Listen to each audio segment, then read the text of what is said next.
കൈ കൊണ്ട് നമുക്ക് ശ്രദ്ധിക്കണം. നോക്കണം കേട്ടോ. ഒരു 500 ഞാൻ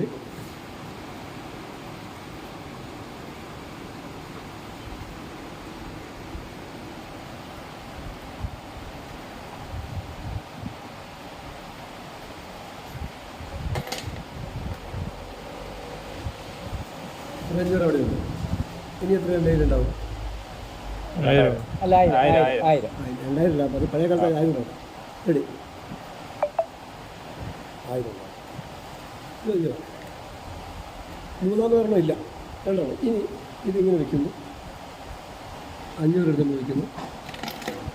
ഇപ്പോൾ 2 500 നമുക്ക് കാണാം. എന്നാൽ കൈ ഇങ്ങനെ തന്നെ പിടിച്ചു വീണ്ടും ഇതെടുക്കുന്നു. അപ്പോൾ കാണുന്നത് എന്താണ്? പിന്നെ 1000 കാണാം, പിന്നെ 500 കാണാം.